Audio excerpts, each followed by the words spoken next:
Strength and honor. Strength and honor. Strength and honor. Hello. My name is Inigo Montoya. You killed my father. Prepare to die. Why so serious? I could crush you, let go what him. At my signal, unleash hell.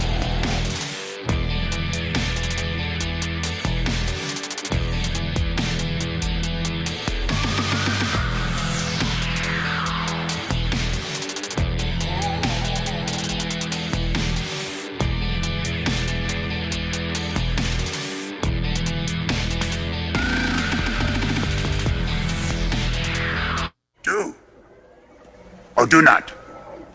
There is no try. All right. Hey, everyone, and happy Friday. We made it through another week, and welcome to Christian Warrior Talk. Happy to have you with us. We're going to, before we get in, we got a jam-packed show because there's a lot of news and a lot of interesting topics going on as we are in a raging, full culture war right now. I mean, it has been declared. It's being fought on all lines everywhere. And right now, unfortunately, we're getting our butt kicked, and we need to turn that around really quickly. So, there's some good news, and there's a lot of things that I don't want to call it bad news, but we got to be aware of what the other side's doing and what the risks and dangers are to us in our way of life and that. So, it's also Super Bowl weekend for those of you who still care about sports. I don't. I had no idea. Not that I really ever cared before, but it's completely off the radar right now.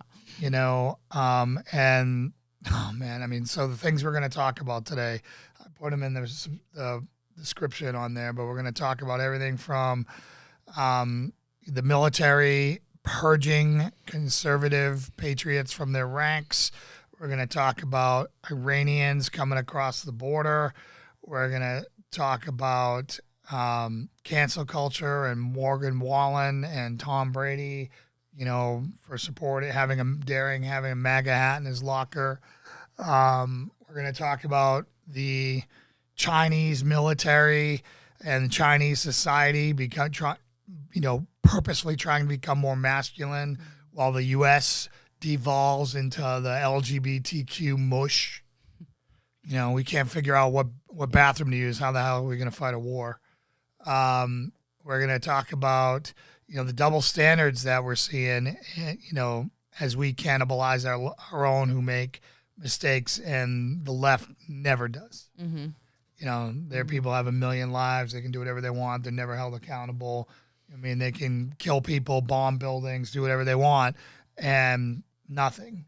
Whereas somebody on our side can have, say a simple slip of the tongue and, say something stupid and it's over. Yeah.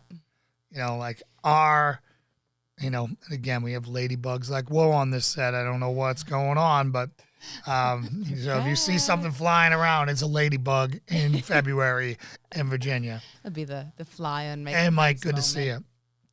So the first thing we want to do is start off with our first strength and honor as people are coming on. So, so for our first strength and honor, what you're drinking tonight, Mike.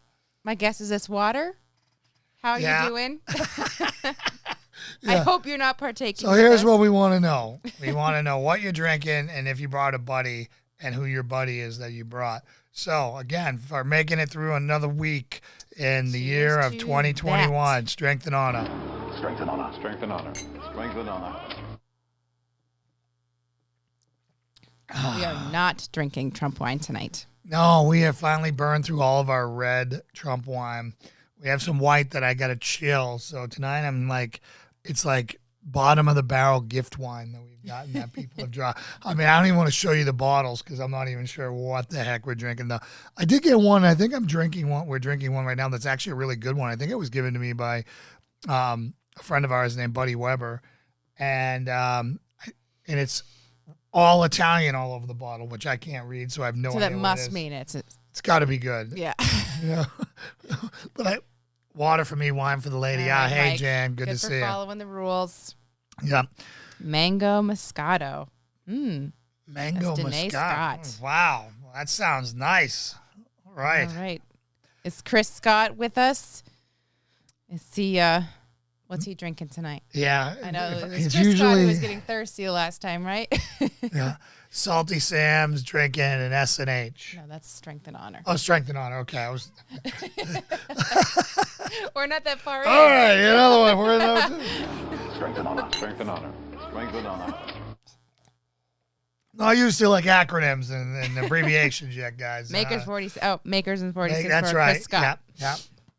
So, holy smokes, let's roll up our sleeves and let's dive headlong into the culture war tonight and talk about some of the most the first announcement that our new Secretary of Defense made is not that we're going to, prepare for China. It's not that we're worried about the South China Sea. It's not that we're worried about our, cyber attacks. It's not anything. It is we got to find and get rid of the enemy within.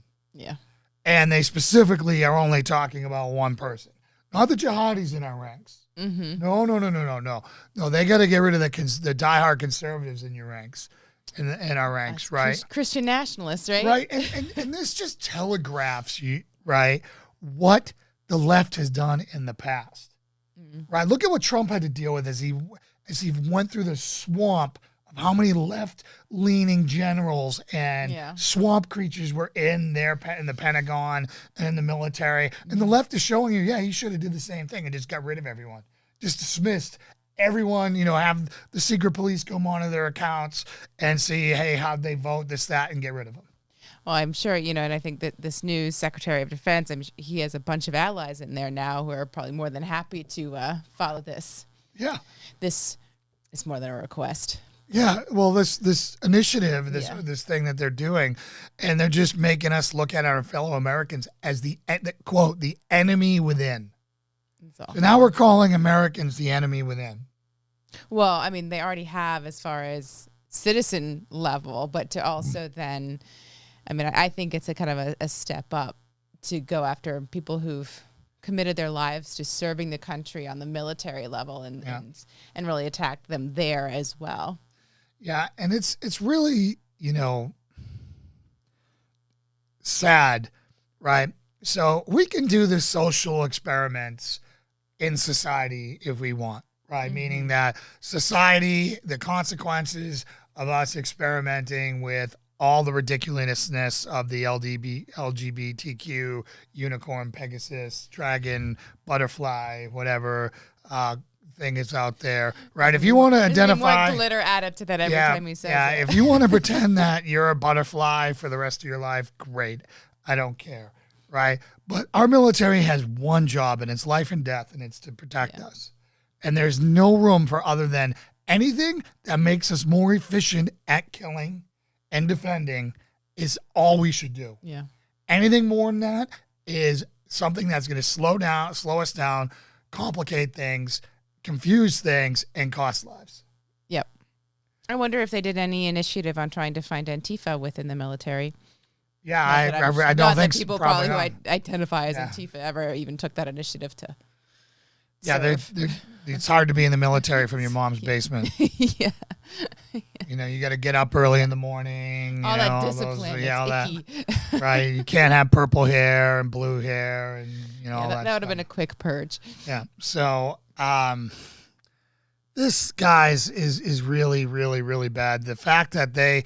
And I think it also telegraphs that, how corrupt this election was because they're feeling so threatened that something's going to come out that they have to purge the ranks because they're afraid they're going to be so angered by that.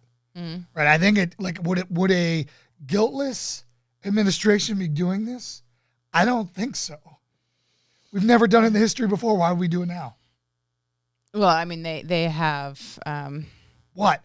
There's been attacks on the Capitol. The Democrats have actually blown the Capitol up. I mean, they are riding this wave as long as they can, Well, as far as whether or not they're scared of something, which there probably is reason for them to be. They are certainly trying to capitalize on this national opinion right now about Trump supporters. Yeah. So before we go any further into this, we want to recognize some people who are watching the show tonight and who are the backbone of our. Get ready for some strength and honors. drinking. It's going to be a special night tonight because we're going to strength and honor every one of our Patreon supporters who's on tonight. So if you're a Patreon supporter, I don't care how much you contribute.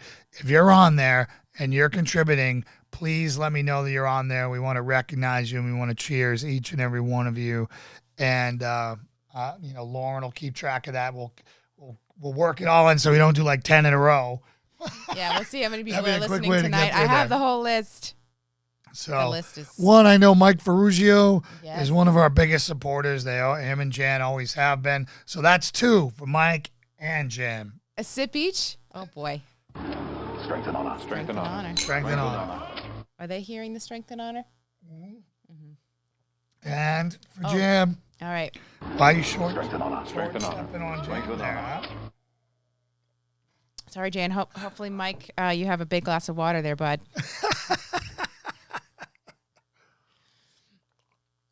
All right, so, to go back to my point of them telegraphing their actions and saying that, this has never been done before, where I think they're showing their guilt, that they are afraid that, I know My Pillow guy released a big 2-hour thing today on OAN. I haven't seen all of it. A friend of mine's really close to the situation. And, I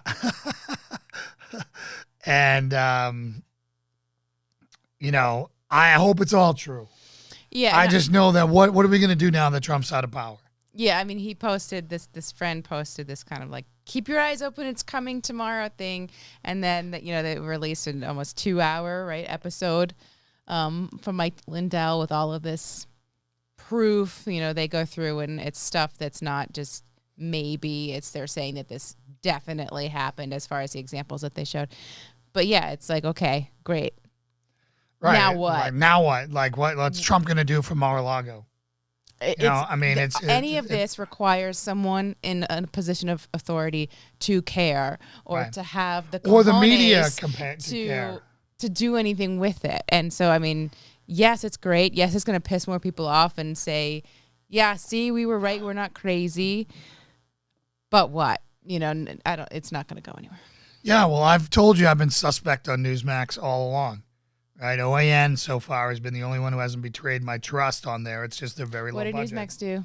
Newsmax, they, literally came at Lindell like he was crazy. Oh, One of their really? anchors stormed off the air.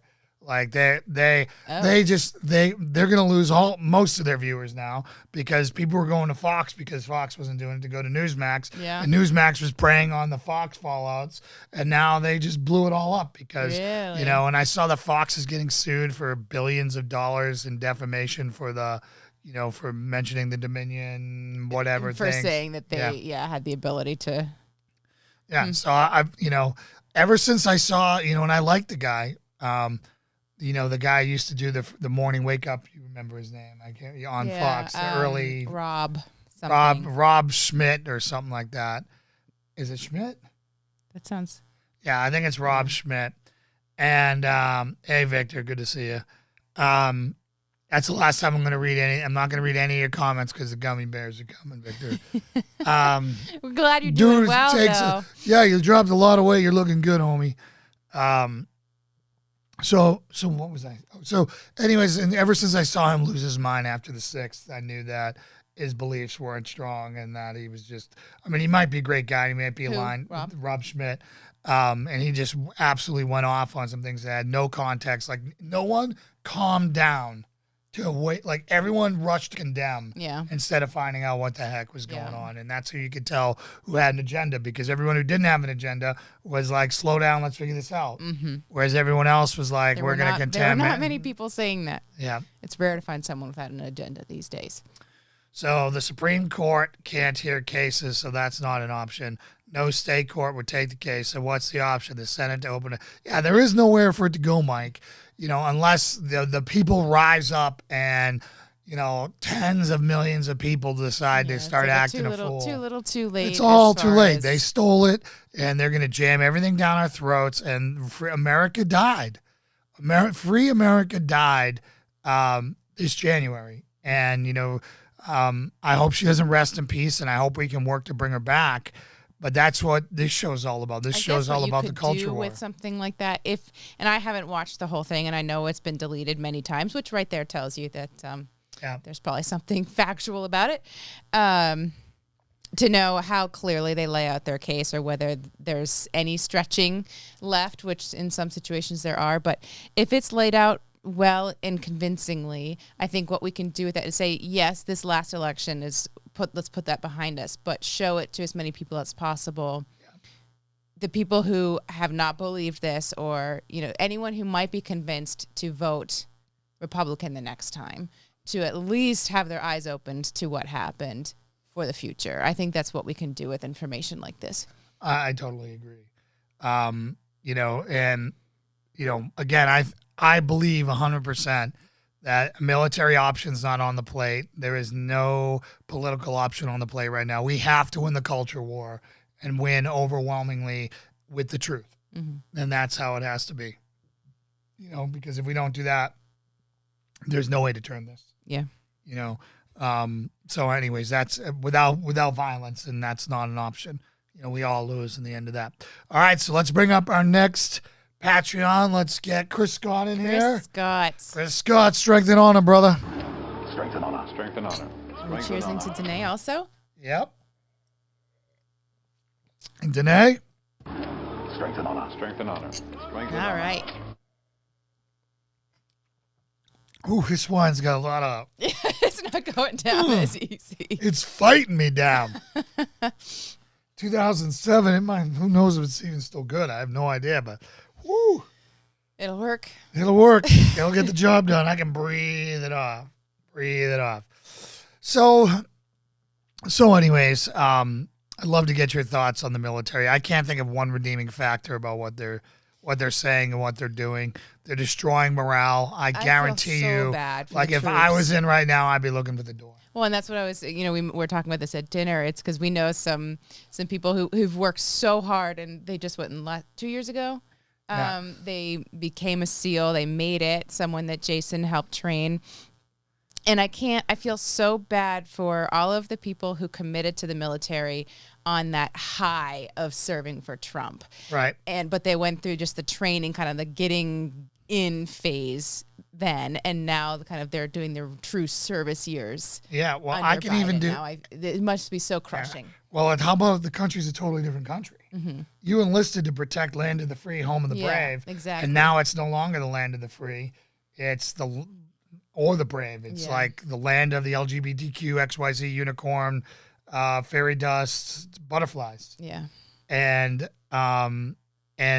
so, again, and abortion mills. Right. And I and know everything that else. People say, I'm fighting for freedom. I'm fighting to protect the Constitution, but now those things don't matter. Well, the Constitution isn't even going to matter anymore. That's what I'm saying, yeah. So again, and that's why they're so afraid of patriots in the military, because they took an oath to defend the Constitution of the United States, not them. Not any one of them, and that's why they're so damn threatened. And why you have AOC making up war stories, talking about how she was in fake crying. Like, give me a break, man. Like, is there no shame in the Democrat Party? I'm gonna fake tear my way of how I was so scared and now I almost died during the thing when she wasn't even in the building. And I haven't dug into. I saw an article in a headline like, she's trying to throw in something about a sexual assault now in the past, and I don't know if that scarred her, and so she was extra terrified, or I don't know, but she's trying to do the whole pity card. Yeah, it's really bad, man. Mike, thanks for hopping over to YouTube. Thanks for hopping over to YouTube. Everybody who's hopping over to YouTube, I appreciate that. That's where we need our hours. If you're on Facebook and you want to hop over there, that's great. I heard it caused her to have flashbacks to when she was in Nam.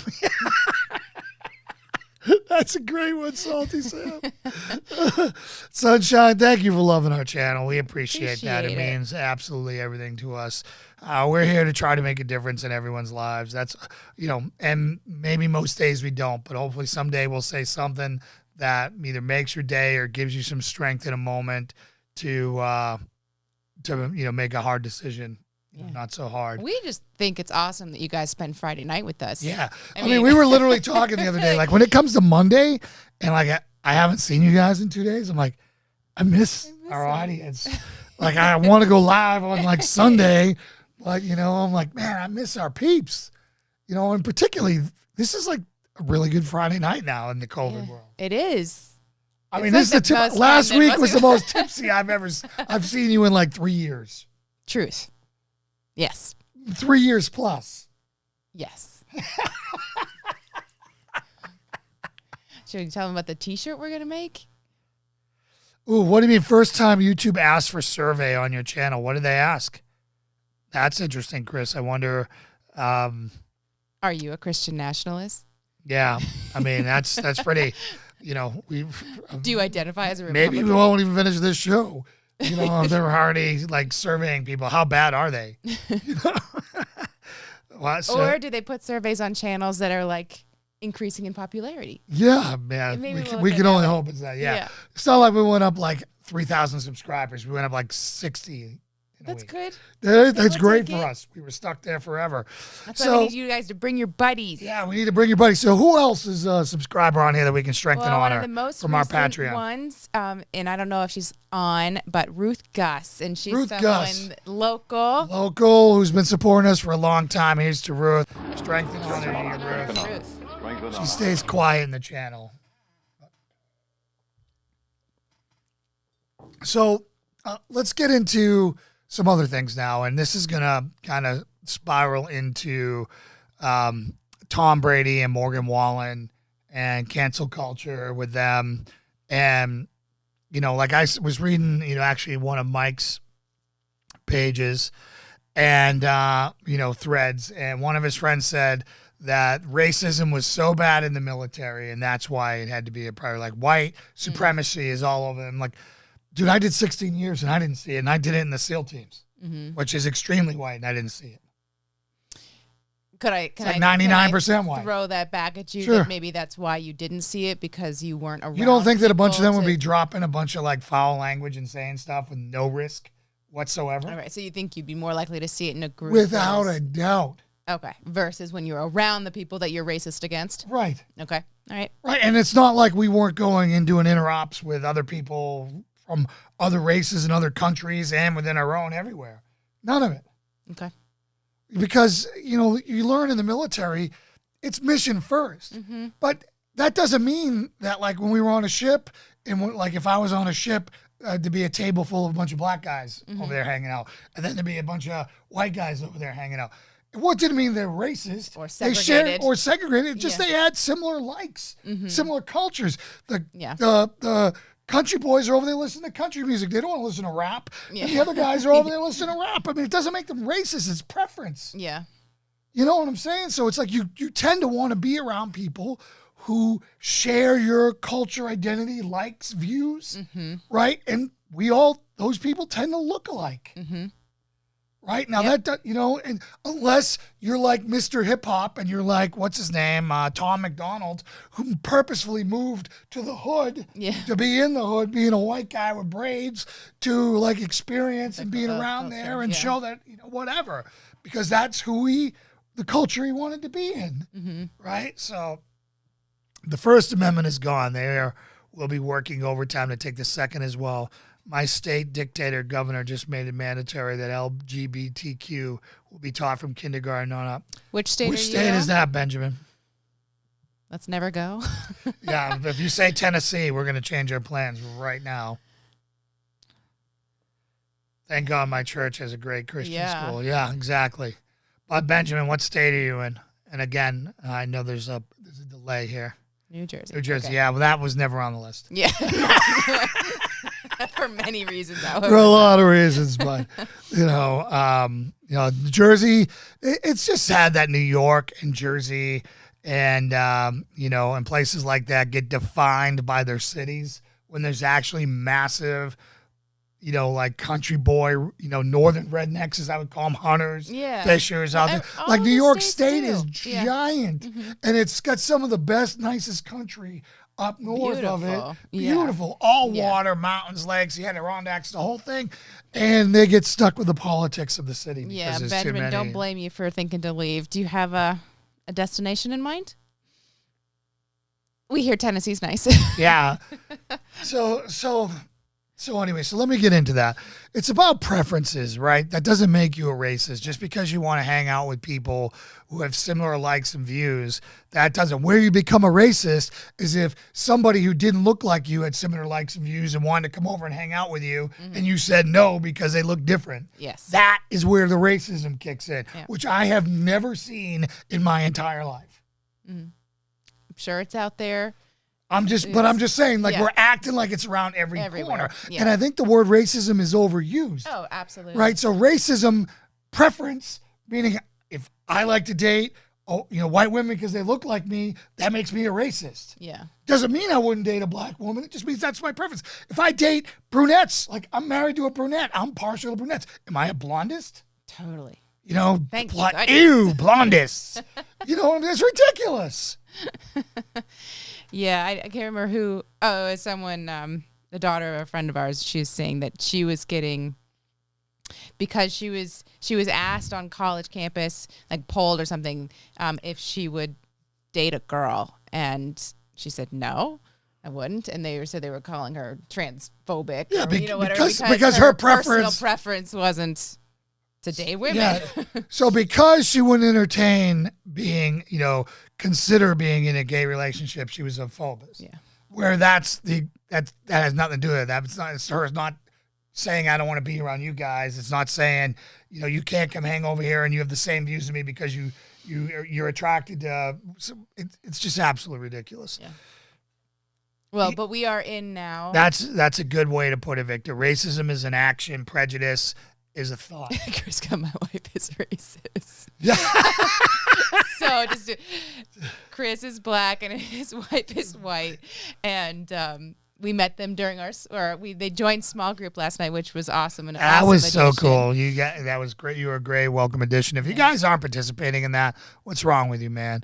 Thursday at 8:30, we get into our small group on our Facebook small group. We hang out and we do fellowship and we talk about real stuff, right? And we talk about our testimonies, we talk about our struggles, we talk about Bible plans we're doing there, and the challenges of being, a Christian, in today's world, and how can we help each other? Like, we are about action and helping, not just talk.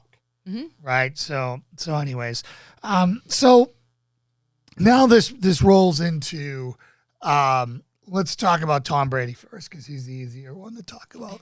So Tom Brady, if you guys don't know, is a quarterback who played for the Patriots. If you don't know. Yeah, he's. Does anyone not know? Well, I've never heard of him anymore. I've never heard of her. Tom Brady, who is that? Yeah. Right. So anyways, but Tom Brady, from what I read now, is a quarterback who's deemed to be the best quarterback of all time. He's won more champions than anyone. He's been in more Super Bowls than anyone.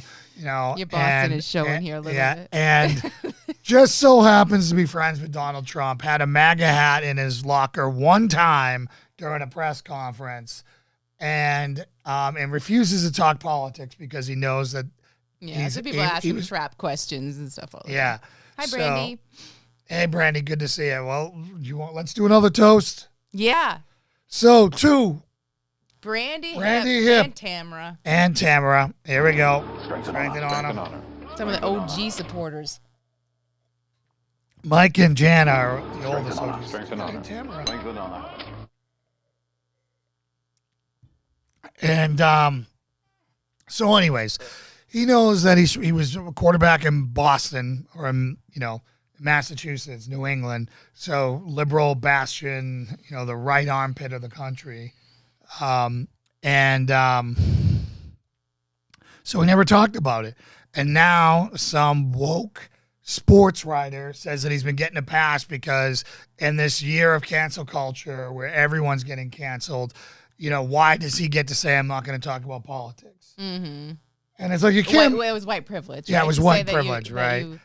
And you know what? This just goes to reinforce my decision to walk away from watching grown adults play sports. I will never watch grown adults play sports again unless a personal friend is involved or a family member or something like that. I'll watch my kids or other kids, my local town. I'll go root on my local high school team. Mm-hmm. I'll go root on the local peewee team. But I am not going to go watch a bunch of spoiled millionaires lecture me on patriotism, on struggles in life, and everything else with this fake wokeness. Yeah. And while they beat their wives and while they do all the stuff they do and all the citizens. Yeah, and I mean I'm just not going to do it. Mm-hmm. So I have given up all sports, and it's the best thing I've done. And I encourage you all to do it. It's no coincidence that football Sunday is on Lord's Day. No coincidence whatsoever. And let me tell you something. When I was Christian Light, I would stop going to church during football season because I had to get ready for the game and this and that. And I'll just watch it later and da-da-da-da-da-da-da-da-da. Right? So, again, I know that there's a lot of sports fans. I was an addict. It was everything I did. It defined me. And I don't miss it one bit. It's called, it was another idol. Yeah, exactly. And I don't miss it one bit. I have a better life. I have a much better relationship with the Lord. Instead of investing on people who don't even know me, I'm concentrating on the people who do know me and matter in my life. Yep. My wife, benefited. My wife, my kid, my friends, right? It's so hard to make time for your friends. Why am I blowing a whole day staring at a TV with people who aren't my friends? Yeah. Well, I know that the few times that you've turned it on since you kind of switched your heart off to it, you're like, I'm watching it, but there's just no passion left for you anymore there. So I think it's no. I mean, I even God gave up did his hockey. work there. I even gave up hockey when they started kneeling. Well, because you thought that hockey was going to be. I thought hockey was good, but then I just started. This like, I looked at the principle of it, and I'm like, why am I watching grown men play a kid's sport? It doesn't matter. I could be getting better at business. I could be being a better mentor, a better father, a better whatever. Now, if I will give an alibi to men and women who have kids who are in sports, who are trying to excite them about sports and mentor them through watching it. You get a pass. So Chris Scott says he watches MMA. Would you say that? MMA is different. Yeah, no. Well, that's not a team sport. It's not that. I would support MMA. Okay. Because that's a combat sport. Right? That's one man against another. It's not team. It's not this. It's not that. They're not nailing. They're not doing any of this crap. They're going out there. They're not making. Those guys just go out there and fight. Yeah. Yep. Right? Like, they're smart. Like, Dana White runs that league. Like, whoa. Have they not gotten political at all? Not that I know of. Now, I'm not the most plugged into it. Right. I watch occasional fights with it. I watch highlights all the time, and I'll watch best of matches. They get asked about it some. So, hey, here's another supporter to Texas Kaz, and I want to give a plug to Texas Angel Oil, Olive Oil. I bought it, guys. I bought it, over and over again. It is an amazing Christian veteran-owned company by a guy I went to buds with. Chris, drop the URL to your website in the chat here. If you want to buy olive oil and you actually want to care about it, it's really good. It's grown in Texas. It's fantastic. They have flavored ones. They're garlic. They're pepper. All super, super, super stuff. Dana White is a very vocal Trump supporter, and he's from northern Maine, where Calvary Chapel Bangor is. He's from Warrington. Oh, right. Yeah. Okay. So, anyways, in fact, I think Ken knows him as well. So. Probably. Yeah, I mean, how could you not? Ken is Mr. Bangor, on the right side. Everything from never mind. I'm not going to get into those stories. So, anyways, with the Tom Brady thing, I think it's absolutely ridiculous. And wait, we didn't finish our strength and honor. Strength and honor to Texas Kaz. Strength and honor. Strength and honor. Strength and honor. And Kaz, I need to have you on here for your testimony. It's very powerful. Yeah. We talked about that. I've been waiting for you to tell me when you're available. I'm still waiting Ken is a grappler. Yes, he is. And he's a striker. He's just not as flexible and, whatever. I mean, Ken's a scrapper is what I'll call him. He's a scrapper who, grapples and does all that stuff. And, and I feel like, every time I'm like with him in the gym, if you've read Gates of Fire about Thermopylae and the Spartans, the 300, which is what it was based on there. You're going to lose me here. Yeah. So anyways, it's one of the greatest military stances in history where 300 men held back the Persian army. It was slightly more than 300 men because they had servants and all that, but essentially 300 shock troops went there and they chose this really narrow chasm where numbers didn't mean anything. And they just did some, an amazing, where was I even going? I have no idea. You were talking about Ken being a scrapper, and then you started talking about... Oh, I know where it was. I got it. Thank you. Okay. See, too many blows to the head. So, like, you go to the gym and... a glass full of... Yeah, wine. And Leonidas, who's the king, his servant or his armorer or squire, whatever you want to call him, like knew that his shoulder was injured, so he could only raise his shield so high. So he would like adjust his armor in certain places and all that. And working out with Ken, and all right, he can't see from over here. His range of motion is bad. So once you know Ken, he becomes an easier Rubik's Cube to solve. Just saying. So. No, just bad wine. What? It is bad wine. I had to put in the decanter. Hold on, pass that on over here. I had to aerate it and put it in this. Fancy to make up it good. in here. Fancy. There we go. So, anyways, Texas Kaz has a great testimony on God using your life experiences and your defeats as well as your victories to put you in the right place at the right time to make a massive impact. Mm-hmm. And so, Kaz, whenever you're ready, all right, 4-day pruning of the orchard is in week 2. Another week, and we'll be honored to be on. All right, sounds good. Sounds good. Cool. I'll let you know. Really great story. He told it to me in a private conversation when I was working through some issues. And it was profound. It was absolutely profound. Chris said, remember that Dana White is from Vulnerable. All right, it's my sprint car racing. Brady, I don't consider car racing a sport. It's a vehicle doing all the work. You got one dude in there, turn left, Rusty. Turn left. Turn left. It's just, come on, man. Takes a little strategy.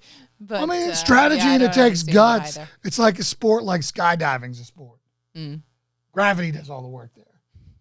But at least that's not like a machine doing it. Which is more of a sport for you? Racing or golf? Well, golf I don't even consider a sport. Golf is like a game. It's like pool. Pool isn't a sport. But it's more of a sport because you're physically involved? Yeah, how strong you are dictates how far you drive the ball. Okay. How strong you are doesn't matter how fast the car goes. Yeah. You're not out there.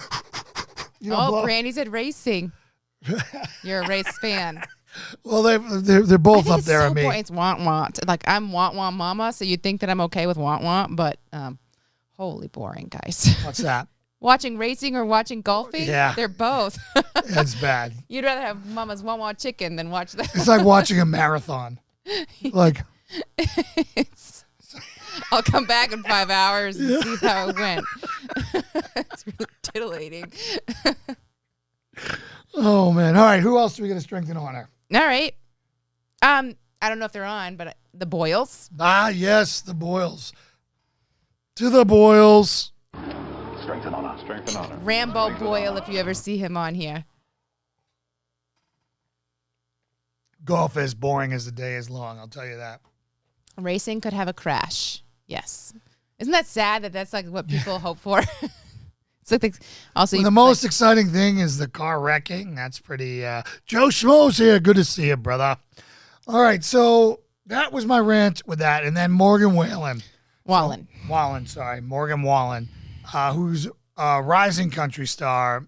Young and dumb. I don't even know how old he is, but he's late 20s. So, and he's a country boy. He's from Tennessee. He's from East Tennessee. He's as country redneck as it gets. Yeah, one of like those small drive-through towns that you don't go to unless you have a reason. His music is really good.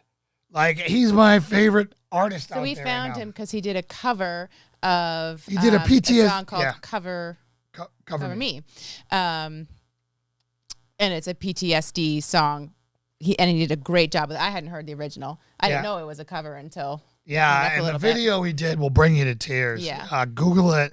It's a short movie, and he does the best job of nailing what PTSD feels like, in my opinion, of anyone out there. So he's a voice candidate or he was on The Voice. I don't know if he won or close to it, but I think he was a finalist. he's got he does some of like the cheesy country songs, but he has a great voice, and he just released another album, and so like this is his like double pinnacle moment, and he's got like five songs on the charts. Yeah, and he got tanked. Went home with some girl, was hanging out with his buddies in a push-a match out there. And, I mean, I watched the video. TMZ got it. One of his awesome neighbors was probably pissed that he was out there making noise and sold it to TMZ. So whoever that, whatever.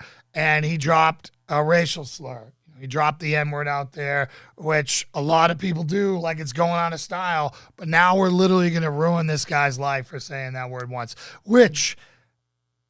before you judge somebody on that, how would you like if you were tanked and everything you said was broadcast to the world forever in your darkest moment? Mm-hmm. And I'm not even saying it's not the first time he's ever said it. I'm saying that, we all say stupid things. Yeah. I mean, we talk for a living and we say stupid things, and I'm just saying that I think we all need to give a lot more grace and get out of this gotcha mentality. Mm-hmm. And the difference is if he was a rapper, we wouldn't even be talking about it.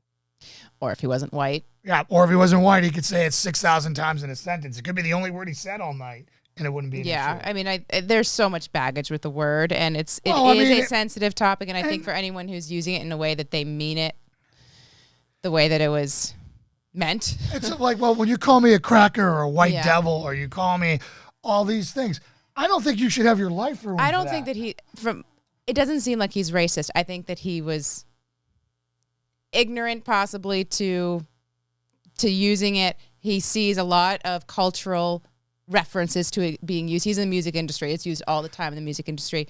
Shouldn't have said it, but they have pulled his music off of every radio station. His record company has dropped him, or at least paused their contract. Like, he's crushed right now with his career for this, and no one is backing him because the whole racial they're all afraid. So they're all afraid of right it. now. Everyone's like, oof. It's absolutely ridiculous. And the first thing I think we should all do is go like a video, subscribe to his stuff, share his things, whatever. His songs have had a bump since then because people are going to support him. Well, I mean, 100%. I mean, do you have grace in your heart? Mm-hmm.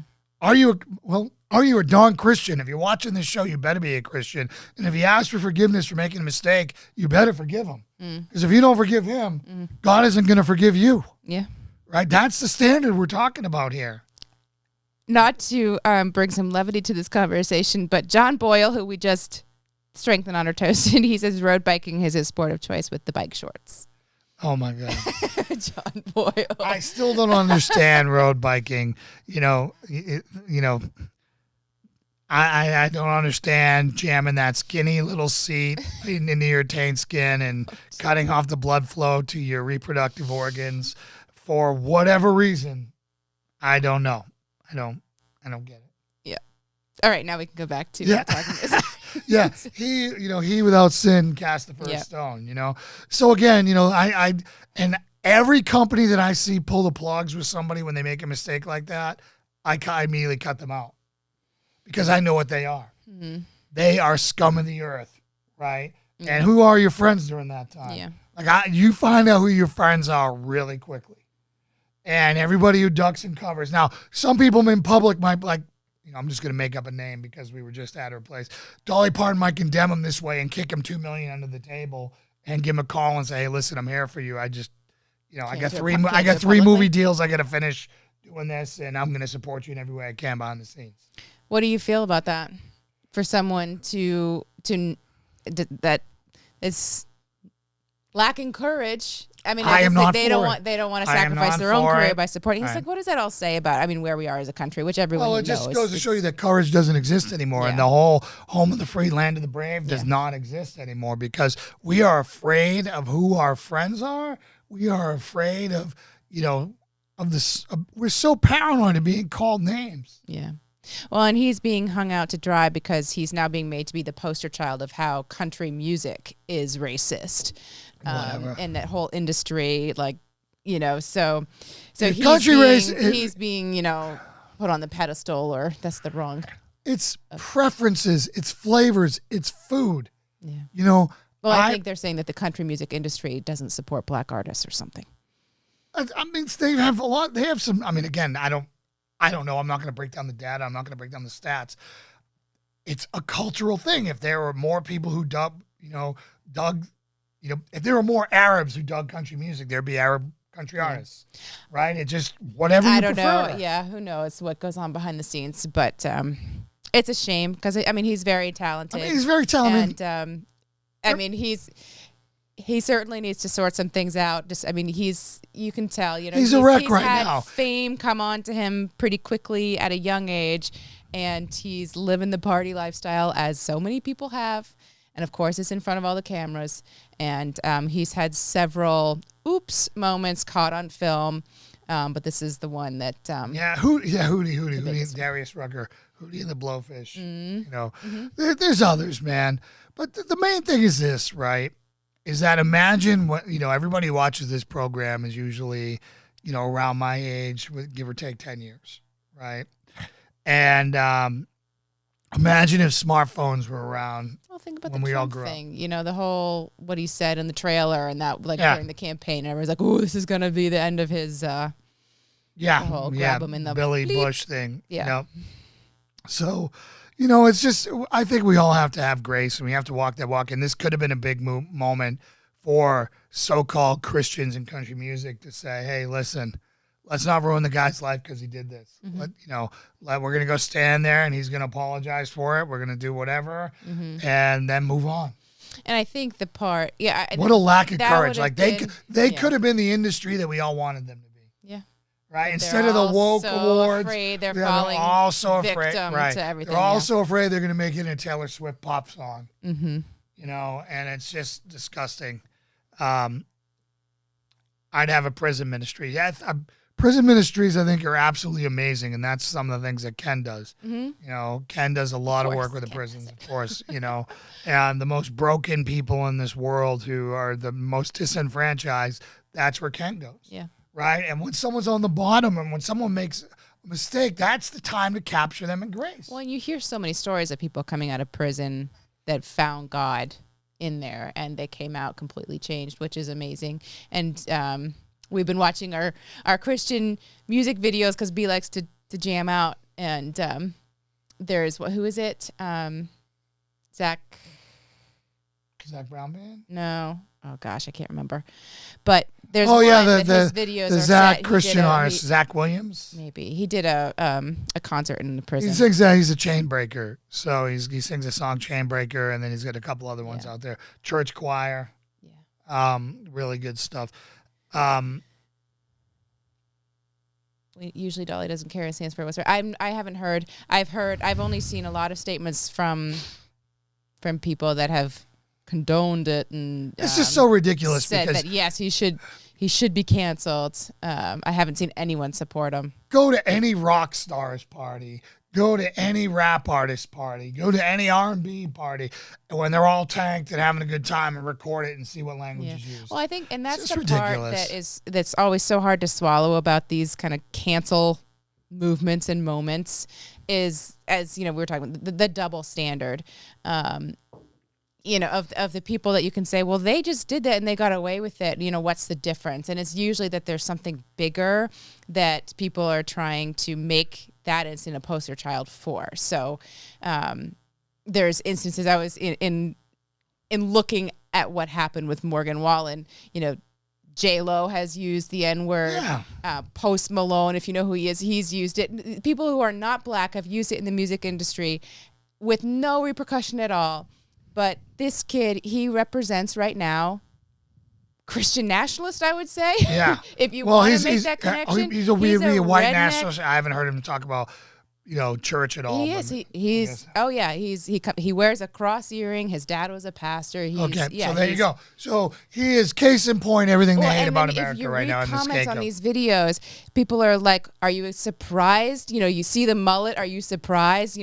What? So you're going to judge him by his haircut? Expect from a redneck? And it's like, okay, there's those racist comments. Those about are racist him. comments about him. Yeah, it's like so. I mean, you can't win. Well, my point is this, and I want to give. I'm actually going to give him a strength and honor, and for him to find Jesus and get closer to the Lord, so that he comes out of this spiral that he's in, and all that. So, dear Heavenly Father, Lord, we come to you now. We want to pray for Morgan Wallen. Lord, right now the world's turned on him. He's made some mistakes, as we all have. We're all sinners, Lord. And we ask that that during this time that he clings to you, Lord, and he dives deeper in his relationship with you, and that you can use this story of redemption to reach more people. In your name, Jesus, I pray this. Amen.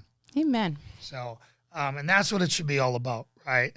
Remember when the demon rats, or demo rats, as I call them, demon rats, but demo rats, feelings were hurt if Trump didn't invite them to one of his parties. Yeah, can't win to lose. Absolutely. Fallen world, brother. Fallen world. It's going to keep getting worse and worse and worse. It really is, Mike. It really is. Liberal unity equals conformity. It's conformity. It's political correctness. Yep. Hi, Carolyn Lou. Hey, Carolyn Lou. And that's somebody else who we want to give a strength and honor to. Carolyn Lou. We're supporting us as well. Strength and honor. Strength and honor. Cheers. Strength and honor. Cheers. So that puts the Super Bowl, politics, Morgan Wallen.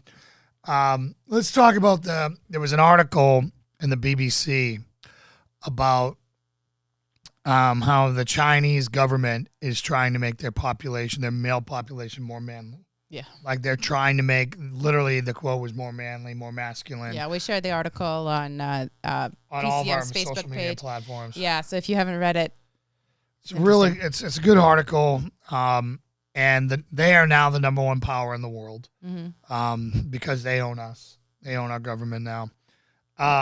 And here we are hunting down conservative patriots who would be the most masculine in the military, and driving them out so that, we can embrace LGBTQ and sensitivity training in the military. Like, you couldn't write this any better for madness. Yeah. It really is. Did they say what aggravating factor of why Morgan Wallen said that? He was drunk. There is no clarification on who it was he said it to. My guess is it probably was a white guy. Yeah, I think it was one of his buddies. You're going to let him running his mouth and being stupid. Yeah, you're going to let that little whatever get away with that. And then he's out there on the thing later, and you show him, you can see his buddy just push him over, and he falls he tumbles down a hill. And people are saying, well, alcohol brings out that what's in someone's heart. Like, they wouldn't say something that wasn't already in their mind. What about people who say that straight sober all the time in every one of their songs? Yeah. So, or as they use that word as instead of that's the word to me, say. it's like, well, what was the intention? And I think especially if this was a white buddy of his or whatever, and he was just joking around, he should not have used it, but it was not a racist intent. People, I am for freedom of speech. I am freedom for speech, period. And I went off on pastors, and I think pastors have done themselves a massive disservice, and it's coming to bite them in the butt back in the 80s and the 90s when they were trying to censor rap and heavy metal and all these other things, and has been used against. Free speech is free speech, period. And if your feelings get hurt, I'm sorry. Well, and someone made a comment today in a video I was watching of people's feedback on this, and they're like, let the system play out. If his fans didn't like that he said that, exactly, they wouldn't support his music anymore. But, instead, as with everything else, the way that the government steps in this case, it's the music industry bigwigs that stepped in and said, no, you cannot listen to his stuff anymore. We're upset. Well, that's the part. And there you go and see his music went and bumped up in the charts because everyone was supporting him. Right. Well, this is the thing that drives me crazy, and this is why as soon as I can, I'm going to can my Apple phone and I'm trying to find answers. Right? I don't like Apple telling me what I can watch. Yeah. I don't like Apple telling me what app I can have. Yes. If I want to have Parler on my phone, you can't tell me you're not going to tell me what I can do. So every one of these companies that censors and pulls someone off a platform or does it, they're done to me. Yeah. Right? It's hard, because It there's does not make always it very hard when alternatives. you can either go with Google or you can go with Apple, and both of them deplatform Parler. What do? Yeah. Well, you wait for the first. You go for the conservative good old flip phone. Yeah, whatever. We got to interrupt your regular scheduled program to bring you this breaking story. You guys are, Christ, thanks, man. Strength and honor, bud. We haven't had a little while. Strength and honor. Strength and honor. Strength and Who honor. else we got on the list? All right. Finish your drink first. See that? She tried to leave you hanging, Chris. I'm sorry. I'm not good at the formalities of cheers. All right. Let's see who's. Oh, the stories. The Sky and stories. Kalani, they're on here. Strength and honor. Strength and honor. Strength and honor. We might be RV buddies with them. Yeah. So, the whole thing, comes down to this really is a culture war, and the culture war is against biblical. It's good and evil. But if you don't want to run around calling people evil because they may not be willingly being evil, they might be deceived, which is usually the case. It is a godly culture versus an ungodly culture. And we really need to take back the godly culture. And we're doing that right now, right? What is the stereotypical Christian? Cold, weak, lame, not fun. Meek, right? And they use the meek in the wrong term, wrong sense. Right. And again, I'm going to say this every time I bring up the word meek. The modern definition for the word meek is not the word meek. The original meaning of the word meek was power constrained. Yep. If you were going to describe Christ as meek, Christ could have killed us all, could have wiped out the entire world, the entire universe with a thought. Mm-hmm. And instead, he allowed himself to be tortured to save all of our souls. Yeah, and for any of you who've experienced pain, what do you want to do? You want to hit something. A heck of a lot of strength to like deal with pain with grace. Mike can get into this. He just had a medical procedure where somebody was doing pain, inflicting pain upon him, and he was getting angry during, something. And you want to retaliate. Mm-hmm. Christ took all that. And what's worse is Christ took the shame of the sin that he had never sinned. Like the worst part of it all is he took the shame. Mm-hmm. Here is a perfect man who is perfect in all ways. Yeah. And he took on our flaws in the Father's eyes, right? And got that condemnation. Mm-hmm. I hope I said that word right. That was maybe we should have said that word earlier in the night. For all of us. It's not a wine word. Not a wine word. Not this wine. This is some strong ass wine. Holy smokes. So anyways, but we're doing this right now to show that we're fun, that you can have a great time. We're fun. Chris. I'm not used to being called fun. Lauren's fun. No. You are fun when you let yourself have fun. Yeah. You're probably one of the funniest people I know, and your sense of humor is so spot on. Just people until they know you, they're not going to realize. I'm closet fun.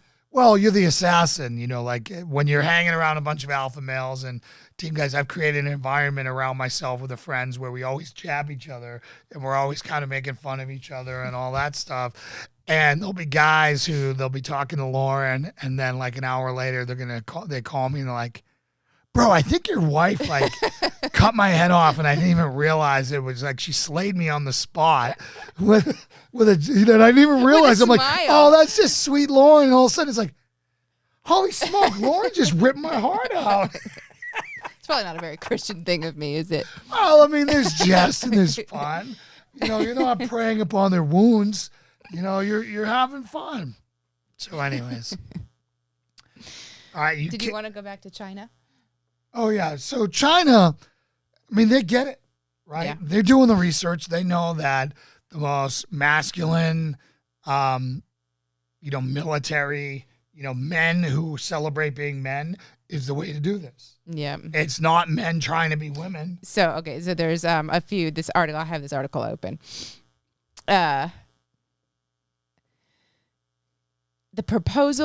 It's called The Proposal to Prevent the Feminization of Male Adolescents. So that right there, that's not LGBTQ friendly. And it's a decisive push in a country where the media does not really allow for anything other than squeaky clean, socially responsible stars. So I guess they're getting the whole Western influence over there as well. They're not going to play that, though. The home environment was partly to blame, where most Chinese boys being raised by their mothers or grandmothers. So they were seeing similar to what we have experienced, but they're nipping it in the bud. Yeah, they've actually decided, they recognize it's a problem. Yeah. And they're fixing it. Yeah. And whereas we are celebrating it. I mean, where can you go right now that is not anything? I mean, we might get banned tonight because we even dared to talk about it in a non-flattering way. Yeah. And that's... I can't remember. Someone posted as a response when you posted this article. They're like, this is the U, and meanwhile, this is what the USA is doing. And there was an article celebrating this dad who made a ball-hugging bikini bottom for his transgender son, who's a girl, who identifies as a girl. We won't call him a girl.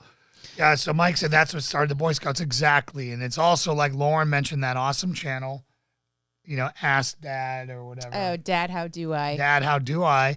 It's because there's not a lot of fathers out there. Fatherlessness is our number one problem, right? I mean, not having solid mentors, which everyone in this program, if you're going to do one thing, I don't care if you're the best shot in the world. I don't care if you make $1 billion. I don't care about you. Better be mentoring someone to be a better person. Mm-hmm. And that is your number one responsibility, to mentor them to be a better person. What is that better person? Someone who knows Christ, right? And then through Christ glorifies him in what they do. Yeah. Yep. They have to eat meat first. So I'm going to put China. Does anyone else want to talk about the China aspect of that? Lauren, do you have any profound thoughts from the female side of this? More power to them. I think that good on China for taking a stance on it, and I wish it was us. Well, do you want to talk about, before we met, remember you telling me a story where your car broke down in the rain in college? Oh. And they were too busy playing video games. Yeah. Go ahead. Yeah. It completely broke my my faith in men being men and helping women. I guess feminism, yay, it ruined that. But I was in college and I got a flat tire in a car that was not mine. It was my friend's who would let me drive it. And I went inside to the dorm. This was my first year in college, and I asked, there was guys on the football team, so you'd think that they would be like, big and strong and whatever.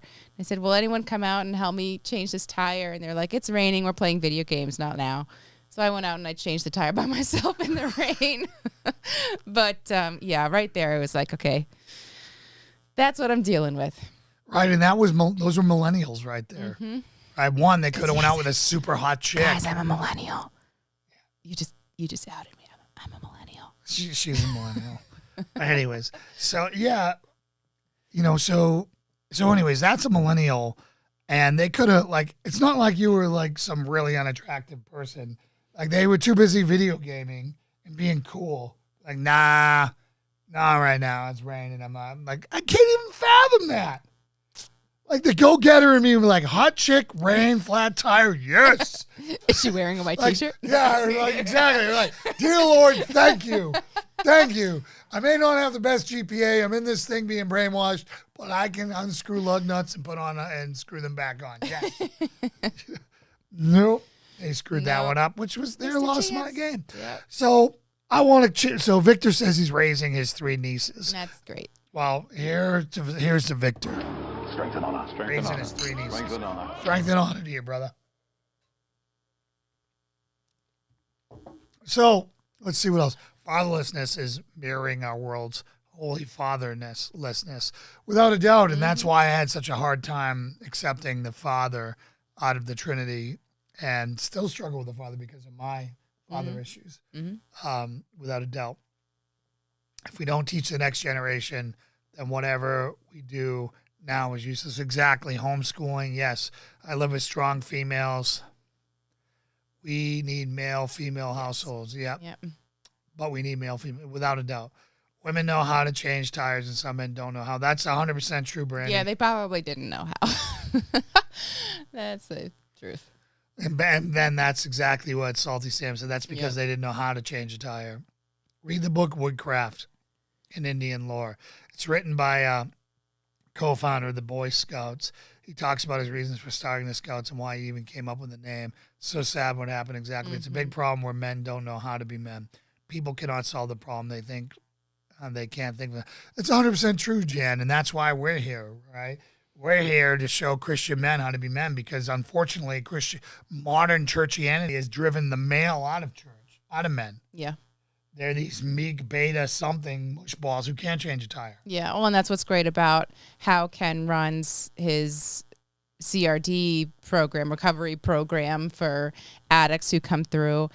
Is Jason? We talked about this in an episode just on Wednesday about he hires them out, and so they go and they do physical labor, and they're learning all of these trade skills. Which if you follow, I know Mike Rowe is a big name out there who's talking about like the trade gap and all of that is a job sector right now that you can find a very good paying job, the blue collar job. Who is essential in all this, the trade skills? Yeah, and it is such a underappreciated and looked down upon job industry. But these guys through CRD, they're learning those skills. They'll be able to go out and be well paid for this. Well, and that's why they have such a high success rate is they learn a work ethic. They learn about how to be a man. Right, most of them have father issues. They go there and they get fathered, and they get amongst peers. Yeah, we're all sharing that struggle, so learning collectively from each other at the same time. It's such a great program. Yeah, I would love to do a version of that for a different sector. I don't feel called to deal with substance abusers. Ken does that, and I've got family who definitely went through all that. I'm like a 4th generation alcoholic. Where they drank every day and did things. We drink once a week, and you're looking at it right now. Yep. Before that, it was once a year. But I want to minister to men. I want to minister to men who want to be badasses, who want to take ownership of everything around them. I remember the power I had, not when I was a SEAL. Like a SEAL's different.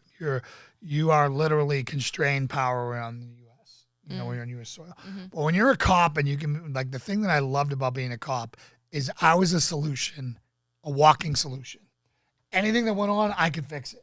As far as drama, this, that, violence or wronging, law being broken that. And I just want to pass that on to people. Yeah.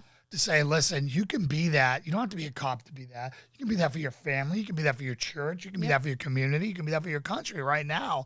And that's what this program's about. And that's what we're about. And it doesn't just have to be a guy. It can be a girl. Yep. It's somebody stepping up into the gap. There's a gap to fill. Holy smokes. XYZ is happening. Who's going to do something? You're going to do something. Why? Because you're there and you recognize it. You see what's going on and you need to step into that gap. Amen. That is what I think we're about. Strength and honor to you Strength and honor. for Strength and that honor. dream. Strength and honor. Thank you. Decanta me, please. You're laughing at me like, whoa. Yeah, well. Still on number 1. Yep. Oh, Now, there it goes. Looks like you're going to get one of the other mystery bottles. Should we do twist top? No, let's go to the other one before we go to twist top. Congratulations. You received 100 messages today with Restream Chat. Woo! I was like, did we just cross 4,000 hours? That's impossible. But we've had 20-something people watching for Well, I want to over say an hour. something. No, yeah. So hold on a second, guys. I want to congratulate you and I want to thank you. Our viewing hours in the past 7 days have gone up 375%. That's awesome. We didn't gain 375% more followers. People are getting excited about our content and they're finding us. Thank you. And For for those those of you guys out there who are going to bed and leaving your YouTube channel playing, go into the video section and click and play all. We thank you. It adds up, and we're really close to hitting the benchmark. So, take a pause. Strength and honor to our audience, to all of you. Cheers yourself. There you go. Strength and honor to you We guys. love you. We couldn't do this without you. All right, now carry on. All right, I've got a mission. Hold on, back to the... Oh, we got a cork unscrewing interruption. Carry us, Lauren. Not everyone wants to hear your Go ahead. fanciest corkscrew in the world. I can't use it. I don't know how to use it. I screw it up every time. Just I just push. press There's one button that toggles one way or the other. Yep. Lauren Electronics. It's Not a good mix. pass me over the canter, please. Okay. All right, now carry us, Lauren. Go ahead. Very interesting. Very interesting what do you stuff. have- what do you have to What's say, left on Barry? our list? No, Goodbye, this is- women's sports. Yeah, It's your talk about that. You've done women's sports. I'll read you Jason's note.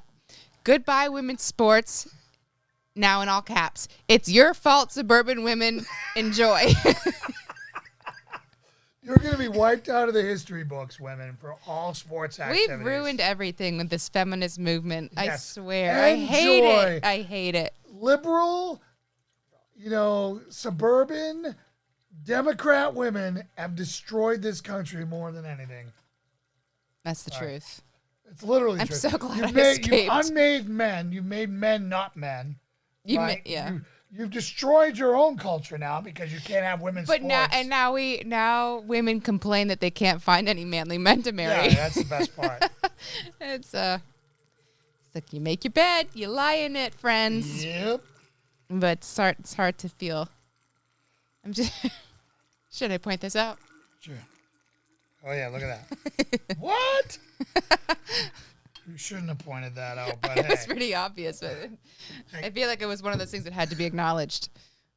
Well, I've only got one of them, and I'm getting ready to order a whole ton, which brings me to I'm very excited. Tomorrow, my mission is to design about 20 new T-shirts, sweatshirts, long sleeve shirts, hoodies, the whole spiel with our Patriot Crusader Mission logo, with some amazing sayings. We're going to do a Strength and Honor toe Yeah, shirt. who wants a Strength and Honor Who wants shirt? a Strength and Honor shirt? Because that is coming, I'm telling you right now. That'll be every Friday night's attire. Friday night, it'll be Strength and Honor shirt night. So, but hats, low profile of this. So, can we speak quickly about the 3 dead behind the snow disposal? Sad ego is the enemy. I don't know what you're talking about, snow disposal. There are 3 dead behind snow disposal. I'm lost in that. I need a new sweatshirt. Mine got taken by me. Well, you gave it to a really good man. Mike Frigio is a really good man. I'll take a hoodie. I'm in. All right, awesome, guys. Tomorrow, my goal is I'm going to start posting pictures of this stuff tomorrow night, and you'll start seeing it, and we appreciate all of it, all your support and all those things. And, we're going to do, I only kneel for one man, and he died on the cross for me. That's Jesus. That's the one I'm wearing right now. All of our stuff. Yeah, without the armpit hole. But all of our shirts will be 4-sided with front press logo, a back saying, a flag, and another logo on the shoulder. So I just want to put that out there. So I just want to give YouTube warning, very graphic. What is very graphic? Oh, the hole in my arm. What? Thanks for throwing me under the bus. It was So since we're in the throwing under the bus What, category, so Lauren, what are you wearing right now for bats? Santa PJs. I will say that with pride. Lauren is wearing Santa Claus PJs. Look at They're comfy. she's been wearing them in Maine since July. We've talked about these Santa PJs on air before. He thinks it's hilarious. I think they're practical and comfortable.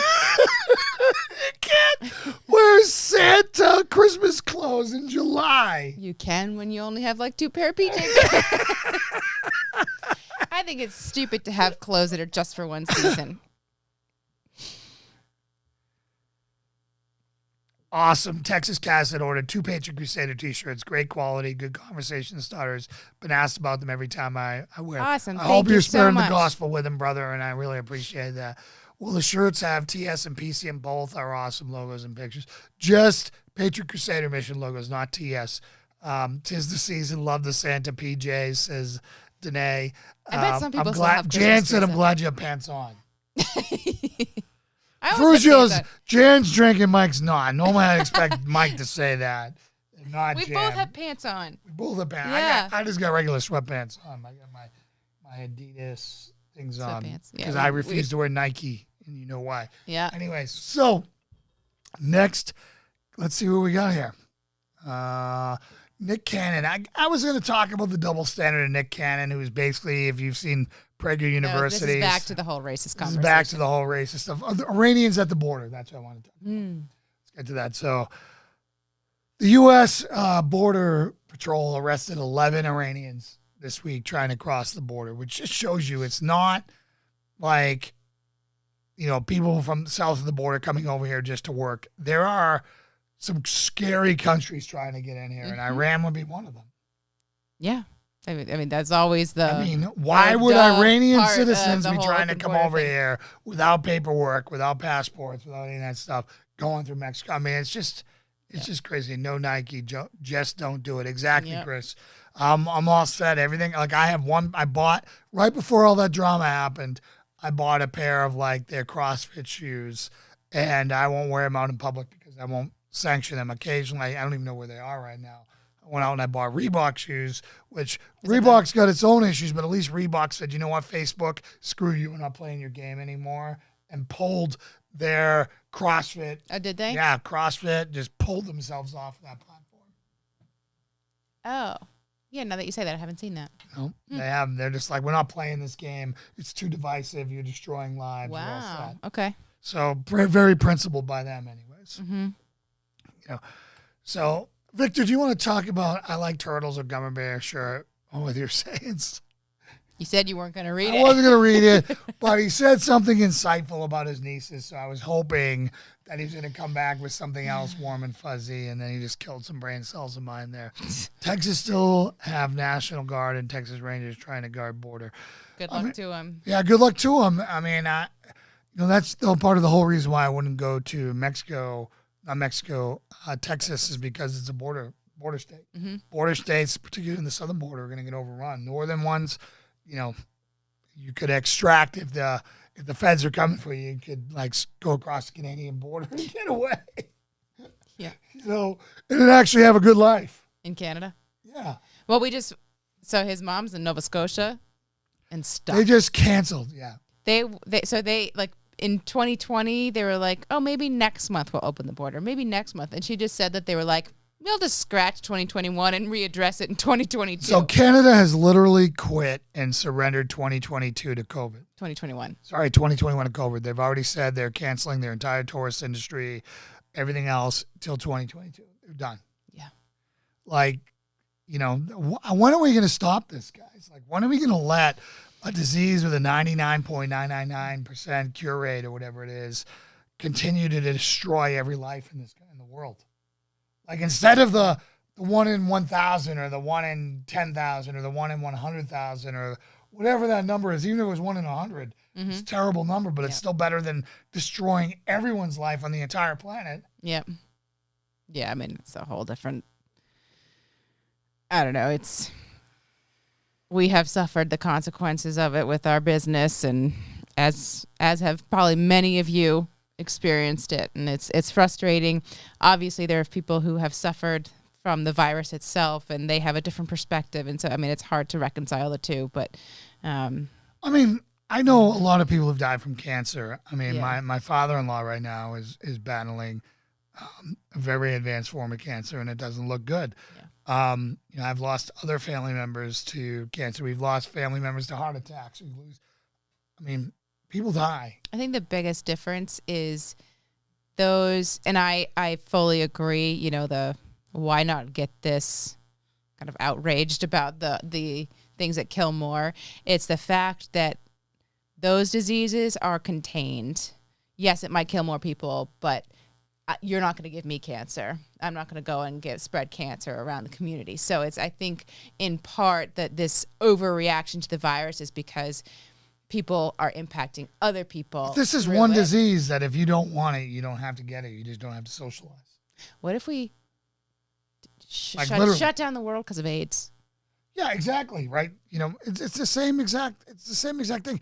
This is a new STD, except it's socially transmitted disease. Yeah. Instead of sexually transmitted disease. If you don't want it, don't be social. Yeah. Right? If you're that afraid of it, instead you're forcing the whole world. Well, we've lost the whole personal responsibility thing, so without that, government has to be responsible for us. So yeah, exactly. So Chris, do you think Dana White had any leverage on Reebok due to contract? I have no idea about that, Chris. I'm not informed enough to answer on that. I know of Dana White. I've seen him. I don't know him personally. I haven't even talked about him to the people who actually know him. The UFC to me is something cool because they're warriors and they go out there and they fight for fun. I mean, it's the closest thing to a civilian being a warrior as you can be, as far as with their hand to hand. I mean, most of them don't die, and the consequences in a body bag, you get X amount of dollars for coming in second place, but it's still something real. So, and then we go, wow, it took them only 1.2 months to give up. That might be a record for Canada. Yeah, exactly. Like when I look for intestinal fortitude and for a country that's really shaken the foundations of the world with their bravery, I don't look to Canada. Don't think Justin Trudeau is like the epitome of manly? No. Gosh. No. When I look at so bravery and I beautiful. look at people who rescued the world or have eternal consequences, Canada is nowhere on my radar. Yeah. It could be that they're half French. Probably. So, anyways, check out Glenn Beck's special about the Great Reset. Scary stuff. Yes, Dustin, Tim, the Great Reset is terrifying stuff. I think we are in the middle of that. I think anyone who denies the Great Reset and all the power brokers behind the scenes working. If you were a power broker, wouldn't you get with the other most 10 powerful people in the world and try to work together to make sure that we were protected? Mm-hmm. Like, wouldn't you do that? I mean, it just makes sense. Why would you not, right? Chris Scott, I knew him, but that was 10 years ago. That's cool. What do you think of schools in Virginia continuing into the summer? I think that there should be no break for anything. I think that we've lost enough time, and I think for kids to make up time until this generation graduates, I think that summer should be cut way short, and I think that they should be working overtime to try to repair their disservice. So they're continuing, I'm assuming, remote learning into the summer because of the pause that they took in 2020. Is that why they're trying to make up all that time? They've been home forever. Why? Like, what are they entitled to? A beach vacation? Yeah, I mean, get over it. Yeah, I guess. I mean, I think we probably do our school a lot different than a lot of other countries as far as how cushy kids have it. It's ridiculous, man. I mean, there's a reason why we suck in education. It's because we coddle our children like they can't do anything. I mean, you were a man at 16 years old, 100 years ago. Yeah. I think, I agree. You feel bad. I mean, these kids who've had so many changes, for them to now lose something that they look forward to and to be in a learning environment that, as Janet's saying, so many of them are struggling with, to continue that. I mean, you feel for their mental health to have to do that versus if they are out of school. That's generally when the valuable learning happens, is out of school, when they can have their days structured in a way that's much healthier for them. So I think there's two sides to it. Well, I think, are we talking lowest common denominator or are we talking average? I think we have to talk about average, the average person and the average family and the average kid when we're talking about that. There will always be kids who fail.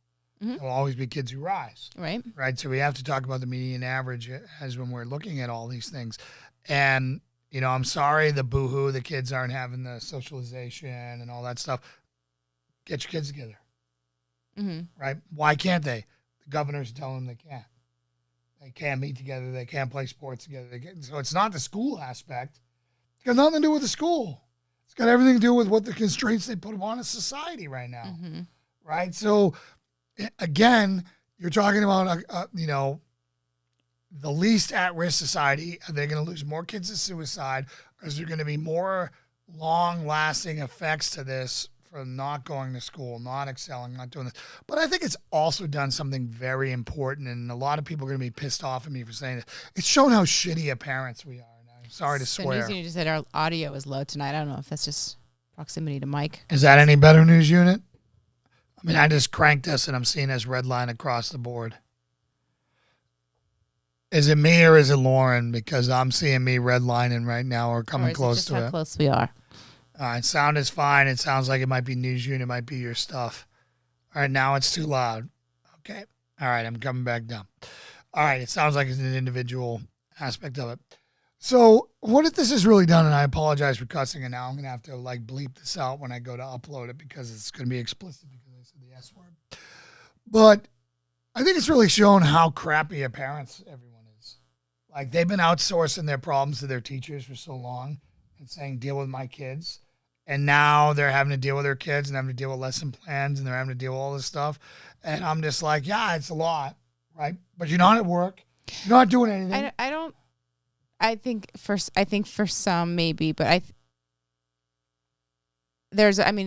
whether or not they're a great parent and outsourcing their education or whatever. All right, hold on, let me pause you. I want you to talk average person, not person who can't read and doesn't know how to use a phone or no, I know, but it's, as you know, so Jan said it's the problem she has is that kids aren't meant to learn from computers. I think so. It doesn't matter whether parents were taking advantage of the education system and that the kids were at school for the day. I think it's that the environment is not ideal for kids to sit in front of their computer, and it's the repercussions of that a lot of parents are having issues with, not the fact that they have to be home with their kids. Well, I think it shows the weakness of our society and the fact that we don't have any discipline. I mean, if you tell your kids, hey, I'm going to check your assignments, and they're supposed to have 42 checks on the screen, like we run in a learning management system, how hard is this? But what does that have to do with anything? What I'm talking about is if they're supposed to do their English assignment, right, and they're supposed to do their math assignment, they're supposed to do these things that can be tangibly gauged if they learned and scored appropriately.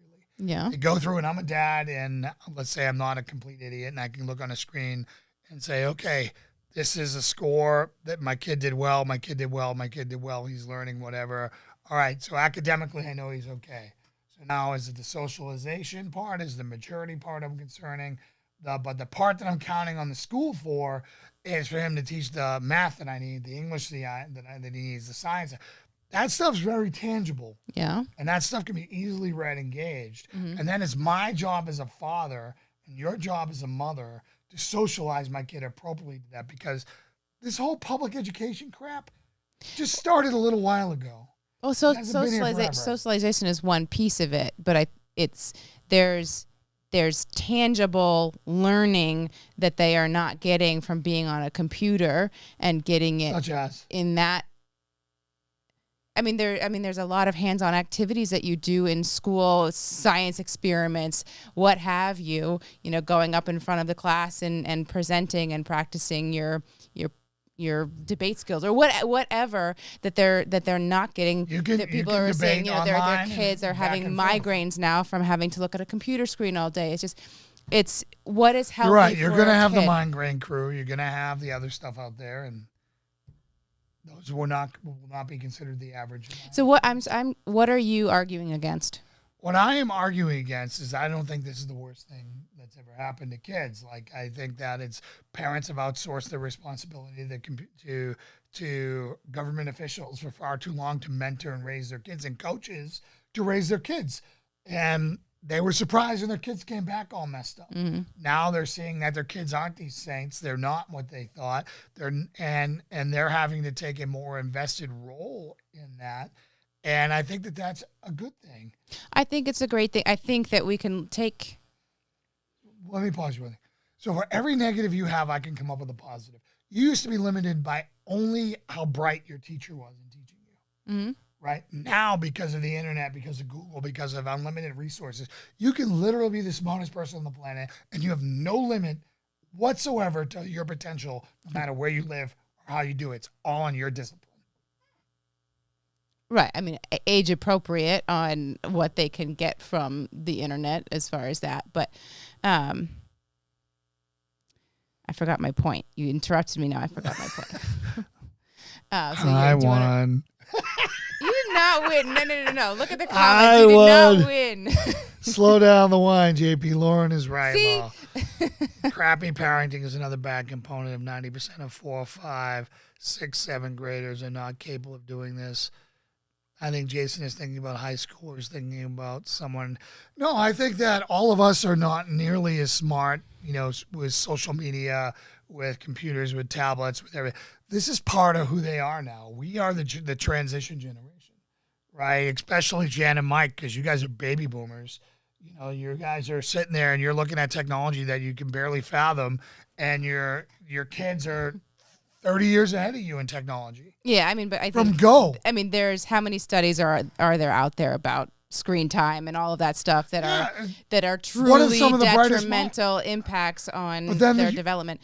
But then you have some of the brightest men out there in business saying they're encouraging screen time, right? They're like, they want more screen time because that's the new world going forward. Now, there's totally 1,000% screwed if an EMP hits tomorrow and we're all set back to this cave age, the Stone Age. But as of right now, those are the people who are succeeding. They are not limited by their environment. They're not limited by their teacher's lesson plan. That used to be something. I think what we can get from this, and I think we Dina said you're going to win, Jay. Dude, I've spoken to a dozen teachers. I don't care. Teachers are the enemy, bro. I don't know what you're talking about. Teachers are 100% owned by the union. I agree with you that this has exposed in a lot of ways the public school system, and I think that you are kind of railing against that is exactly what I'm railing against. That people that parents are like, public school system, take my kids at whatever cost it is to their belief system from now on, from being in that environment. I don't care what teachers say, Mike. I really consider teachers are the problem right now. But I think so. You are dismissing all of the benefits for the kid to having access to a teacher, to having access to their peers, to being able to do things on paper and kind of with their hands on, and that they're not getting from remote. But that we could, if we need to rethink now the education and whether that's that parents are like, I don't want to do this online learning with my kids. Public school system's not an option. Let's form this homeschooling co-op and kind of go in on this so our kids can learn together. We need to think of solutions, but I don't think that you have to say that online learning is the best solution just because you don't like the public school system. I'm not saying it's the best solution. I'm saying that it's not as bad as everyone is saying it is. I'm saying that it's the easy alibi. We are also saying this from not having a kid who's been actively going through remote learning for a year plus now. So our perspective is... we don't have a kid going through this right now, but we also are e-learning people. That's part of our business platform. We do e-learning for, not just for adults, for high school, for kids. Do we have kids courses? Yes, we do have kids courses, right? Yes, right? We have a 2-hour course for high schoolers. Right. So e-learning is part of our platform. It's part of what we do. And what I'm saying is I think socialization is a part of that, but socialization can happen anywhere outside of school. And the online gateway, if everyone only just had a computer and they had a system that interacted to their ability and what they could do, and I don't think it'd be the end of the world. There would be people who would fall through the cracks. There are people who fall through the cracks now. Look at the entire inner city and a lot of things that are going out there with the school system. There is vast parts of the population that are undereducated. What I am saying is that parents haven't taken a more integral role. They have outsourced the mentor and the learning role to the government, who I don't trust at all anymore. Yeah, I agree there. And wrote themselves off as, oh my God, why is my kid a mess? Well, I think your kid's a mess because you didn't participate in raising them. I think that a lot of parents are seeing it black and white, and that they say it's that they see schooling as the public school system, and so now they're complaining about online learning, that the public school system's not going back, and they're not thinking outside the box on other ways to educate the kids, and I think that's what needs to happen. I do not think that the complaints about online learning is solely about socialization. No, there were some people. And that's the piece that you keep. Well, bringing up. the discipline part there, like do your lesson plan. The problem is most kids screw off on their computer and they're playing Fortnite, or they're doing whatever instead of doing their schoolwork assignment, or the teacher can't maintain discipline because the parents aren't there to maintain discipline with their student in the room, right? So the kids are off doing whatever, and there's no physical peer pressure in the room to maintain control of the classroom. So kids are just being clowns the entire time, and it's terrible. That is a parenting issue. For that specific thing, yeah. Well, that's a vast majority of it, right? When I say Jan said that kids, were on a roll and now they're not. Well, that's to be expected because the whole world's transitioned. How quick can your kid adapt? If you look, the kids who get magna cum laude and all this stuff, they're not the ones who go out and change the world. They're the ones who get the nice job, the nice steady Eddie job, and do all that stuff because they were check this box in step 1 and step 2 and step 3 and step 4, and there you go, and there's your nice little average life. And then you have everyone else who shattered that and broke that and thought outside the box and took risks and did all those things. And I'm not beating on you, but those are the people who adapted, right? And society, they've done a perfect little sheeple thing. And now we're all mourning that the sheeple thing is struggling and dying. And I'm celebrating it. We've all seen the numbers about suicides up, terrible, depression up, all of these factors in our youth. Would you say that those are because we have a weak younger generation right now? Yes, I would say we have a weaker, more entitled generation. I'd say we have parents that can't deal with that. And let me roll in here with all these questions on here. There's a lot of comments and you guys are weighing in, and I appreciate them all. None of you are wrong. All right, this is just my opinion. I have an autistic son, so I understand special needs. I understand kids. I understand everything. And if anything, I think the autism community is dealing with it 100% wrong. I think they treat these kids like they're dogs with their little reward system, and everything is a bribery to them. They don't ever do anything because it's the right thing to do. And, we lower expectations and we put them in skill classes and we do all these things. And all they do is they pick up everyone else's garbage, right? Kids model. Mm-hmm. If you want to accelerate an autistic child, or you want to take a kid who's got special needs and elevate him, put him around some good Christian kids that'll nurture him, that'll allow that he can model their behavior. If you stick him in a room with a bunch of autistic kids, he's going to go from a flapper to a clapper to a rocker to a biter to whatever, because that's what he's going to pick up everything around them. Yes. And that's what this public school system does. So I don't have any sympathy for the public school system. I don't have any sympathy for any of that stuff. It's your problem, right? It's your family's problem. You need to deal with it. You need to make it your number one priority. And if you need to change your job, you need to change your career, you need to change everything you do to make sure your kid has a better opportunity and that you're involved in it, you better become an expert in what they need to become an expert, then that's what you need to do. That's your biblical responsibility right there. And the problem is none of us want to be inconvenienced on that. We don't want to get bumped off our career path. We don't want to get bumped off everything else. We want to outsource it to the government and then complain about the government, because if you're watching this show, you're a freaking conservative, mm-hmm. but you're leaning on the government pretty hard. Mm-hmm. I don't trust the government to do anything for me. Anything. Mm-hmm. Right? And that's basically what it comes down to. So let me get caught up here. And again, apologize for my rant if it came off in any other way. I'm just saying what I feel, and that's why you guys tune in. All right, so I'm going to watch televised all my nieces about that there is a screen time all the time. I'm going to be responsible how they misuse screen time at ages 8. Exactly. My wife is not owned. I don't know what that means. If these teachers are the enemy, why are they saying the schools must open back up? Are you listening? Yes, Mike. Listen, for every teacher that's saying that the schools need to open, there's 20 saying they're not with the teachers union, right? If you look at Chicago, if you look at Massachusetts, you look at all these places, they're all hiding. Everyone else is back to work who wants to go back to work, but our teachers are hiding, right? Why are they hiding? That is the question. All right, so we don't want to make children technology dependent. I know you don't want to make technology dependent. You're adjusting to the reality on the field. You're playing a zone defense right now. Right now, technology is up and running, And social conventional learning is out of the loop right now, right? So if social learning is out of the loop right now, let's excel at what's available. And then it's on you to schedule play dates and all these other types of things that you can do to augment your kids' experience in life. I'm wondering, being that we're not dealing with what schools are asking of remote learning and stuff, can parents like buddy up with, if they're like, we don't care truly about social distancing, whatever, can you have a few classmates come to one house and do the remote learning, but with a small group Unless there's a snitch. Well, right? We see our neighbors doing that. It's not even a snitch because they're all on Zoom video. So I'm just saying, would that not be allowed because then you'd see 3 kids together on video? Or are parents being given that latitude to say? I don't think they're being that and latitude. Parents who are navigating the public school system, you answer that question.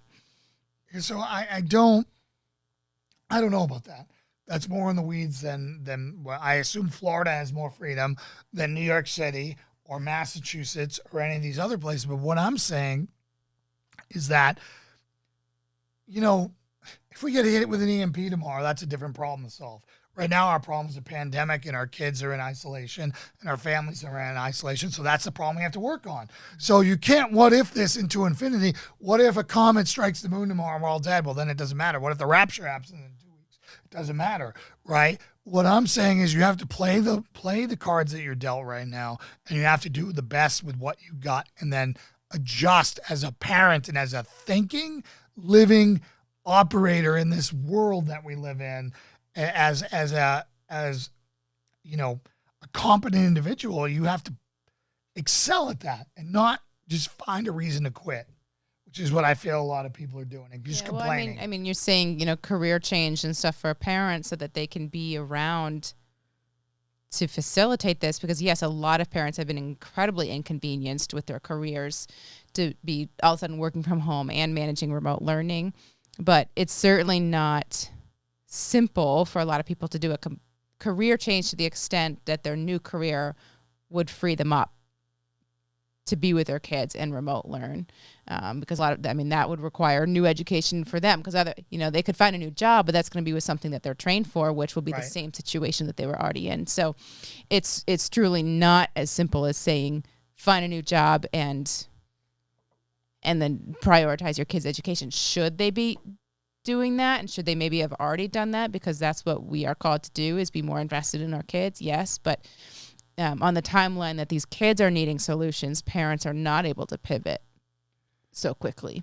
Are you still watching sports and your kid is struggling in school? Are you still doing all the other things that you normally do and your kid is struggling in school? Are you still, there's so many other things that we have in this life that we can cut back on to reinvest in our kids. And our problem is we get addicted to the government raising our kids, and now the government's failing like the government will always do. And we're wondering why. And now we're starting from scratch, and now it's an entitlement. And I hate the entitlement plan. You took away my oxygen. I need that oxygen. Well, now, do you really need this? No, there's 1,000 online education platforms that you can roll into. If you're the mom who's working 2 jobs or 10 jobs or whatever, and you have an alibi there, right? But then you're still not in the right environment, and the system was going to be raising your kid, and you weren't going to be the mom anyways. Yeah. Well, I think for me, it's understanding kind of what are the impacts on the kids that we're seeing now, these results of kids not being successful in school anymore, the depression, all of this stuff. And is it just this change, this kind of significant change to their expectation? And if these kids had gone into schooling in this style, would they still be struggling because it's not the way that humans are intended to learn? Or is it just because they've had a different experience and this is very different? So if you started school as a remote learning student and you never knew anything different, would that experience be the same because it's not healthy for the kid, or is it only because they're used to being in an environment with their peers and all of that they're struggling now being at home? I'm sure there's a lot of different reasons. If a kid who, I used to always think that homeschooling was never going to be good because kids were going to escape the bullying that. And you thought bullying was good. I thought there are parts of bullying that are good, that is good. I think there are societal norms that you learn in school in a safe environment that a nail that sticks up too high gets hammered to be in line with the rest. And I think that teaches us what societal norms are in a safe environment. Now, is there destructive parts of that? Absolutely, right? There are things that go out there. And as we've become this extremely tolerant society for just the sake of tolerance, we've lost all that. Mm-hmm. Right now, you can walk around and say, I am, a rainbow dragon, and you're going to address me as, the rainbow dragon, and that's what you are, right? Instead of people like, dude, what are you talking about? Like, fix this crap. Come back to reality. You're what you are. If you want to kiss a dude, that's fine. You don't, that's fine. But we're not going to call you rainbow dragon. Yeah. That's literally what we're talking about right now. Right. That's the society we're in. Right. So again, so what brand are those mics? These mics are Podcaster Pros, News Unit, Salty Sam not in most states. I meant to say argumentative device, or augmentative device. Correct. Nobody's disagreeing with you on that part. You're not listening to the other part of what some of us are trying to say to you. And Mike, I don't know what that other part is. Is it disadvantage? Does part of it suck? I'm not saying that part of it doesn't suck. I'm saying that the best case would be to have normal school with an engaged parents with, maybe cutting school time in half with, or whatever's best for the kid.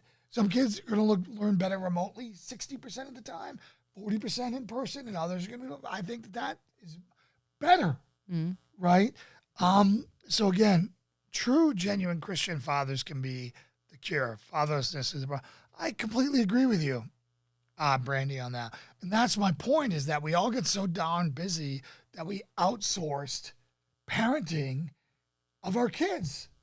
And then we got used to it. So when they pull it back and they're like, you know what? Everything that you ever known in your lifetime is not really going to happen now. So you need to go back to the way it was for the 3,000 years or 5,000 years before that. I think that is a piece of it for some families.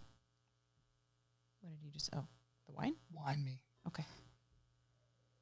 But I have also heard from stay-at-home moms who clearly they would be around to support their children. They're not trying to farm out, parenting because they have quit their careers in order to parent, that their kids are struggling. So I think everyone is struggling right now. The whole world is struggling right now, and I understand that, and I know you don't want your kids to struggle. Right? This is not optimal. I'm not saying it's optimal. I'm just saying that people are blaming everyone else instead of themselves, and they need to take ownership, because once they take ownership, they control it. Right? And that's what I'm saying. So for everyone who tuned out or got angry at me or whatever, I'm not saying this is ideal. Mm-hmm. I am saying that there are perks to this that can counter some of the incentives, but it's not ideal. Anytime you have a limit because of something that you're not choosing, it is not ideal. Right. Yeah. Right. So I certainly do think that how we have coddled our, generations now, our young kids now, does likely play a role in how they have perceived this insult to their, their expectations on school years. You look at other cultures and stuff that those kids grow up way faster.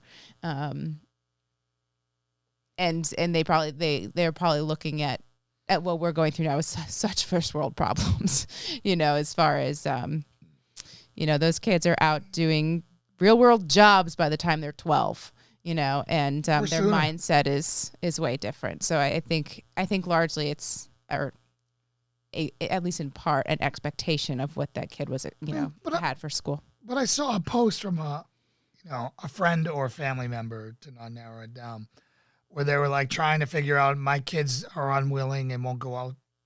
And what can I do to send them out outside? Tell them to go outside. Mm-hmm. Right. I said, have them tell them that if they stay inside, they're going to have to clean their house or paint a room, and that'll fix that problem immediately. Like, where is the authority of parents? Like, where is this negotiation crap that's come around where we're just like, hey, listen, you're going to kind of do what I say? The parents now are around to serve their kids versus. Yeah, I'm going to serve my kid, by teaching him work ethic and respect. I would say they have to clean the house anyways. Go outside and then come back and clean the house. So Carol and Lou said, we had our grandson here for several weeks, and his school computer program that he was using due to his classes was extremely difficult for Carol and I to even understand. Lou, that's the age barrier, brother. And that's the fact that you guys are not the most technical. And it is a challenge for grandparents to be able to step into the technology of today if that's not your world, right? But when you take custody of them for several weeks, and that is your thing, you better understand that that's coming with it, right? And that's not to beat up on you and Carol, but that's part of the responsibility now. You better know how to use an iPad front and back. You better know how to use, a Windows or a Mac or whatever, and understand all these things, or have a friend that you can call over that can get you up to speed. Right? Or you have YouTube. There's a million videos out there. Like Elon Musk said, anybody who goes to college is just lazy and wants a chores list. You can get whatever education you want out there for free online right now. There is no limit to you being the brightest, smartest person in the entire world. It is Goodwill Hunting every day for all of us. And we all choose to be stupid because we choose entertainment instead of learning. I agree with that in part, yeah. So what part don't you agree with? That was very definitive in part. I think that there is a ton of information at our fingertips that we can become very learned, if not experts, at something. You don't like that one? It's all right. That'll work. But to take it upon yourself to go out and find all of the various parts of a topic and put it together in the way that you should learn something to become an expert at that. Part of going to a college education is they've compiled all of that information there in the way that is best to learn it, in a way that you might not think to put it together to actually grasp the end result. So yes, you can go find it all, but that's the same, there's a ton of open source information out there, but people benefit when some expert can come in and put it all together in that sensible format. That's the free version. He's looking at it as there's so much about college, which is about the lifestyle and the partying and the young adult experience. And I agree with that part, that people pay way too much money for that. Well, I'm just saying that, even investing in a maybe 1/10 or 1/100th of the cost, you could get a learning plan online right now. Yeah, you can do the online education. You can do community college, which is so looked down upon because it doesn't have the fancy name, on your diploma. But if you're truly caring about the education, that stuff should be good enough for you. It's kids want to go to college for all the other stuff. So anyways, I have no idea. So U.S. Navy offers free schooling and learning. And that was my point. I was on a board the other day, and someone was like, I feel so bad for all these people with their useless degrees, not having to pay them back, and they can't pay them back, and they're in this horrible situation. I'm like, well, what did you think when you took an ancient art degree, what you were going to get? Or what did you think your psychology degree was going to do? Right? Psychology is one thing because it's the stepping stone to masters. But people who stop there, that's they stop at a 4-year degree because it was cool. Yeah. Right? Well, everyone's getting a psychology degree. How many people are out there? Everyone who loves therapy, everyone who loves talking to shrinks goes out and gets a psychology degree. They get addicted to it so they can whatever.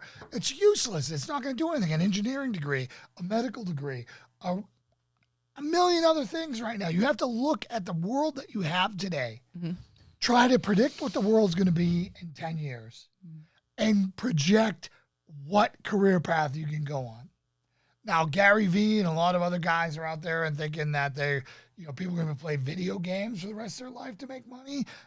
I do not agree with that. I think you have to go the traditional path of making yourself valuable to society, or else no one's going to care about you. Well, and then, so we are very encouraged to follow our passion. Right. And I think passion has led a lot of people down the path into these useless degrees.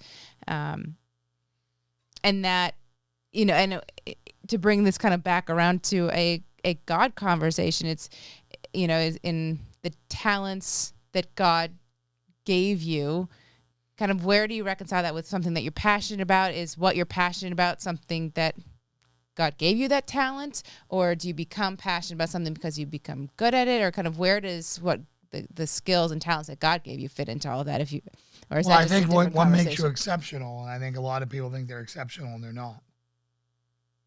Okay.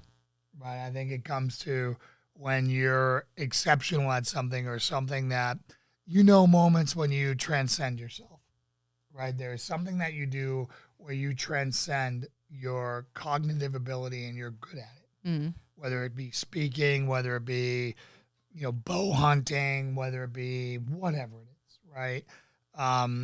It could be solving equations where you don't have to think about it, it just happens, right? It goes out to you into God mode is what I call it. And that's your gift, in my opinion. Too often people are like, wow, I love video games and video games are going to be my life, especially this new generation. Yeah. Right. And not all of them have the reflexes and the response times and the brain capacity. I mean, it takes a lot of skill to be able to be, it's a learned skill, and it takes a certain talent, ingrained, born talent, to be a world-class competitor at anything.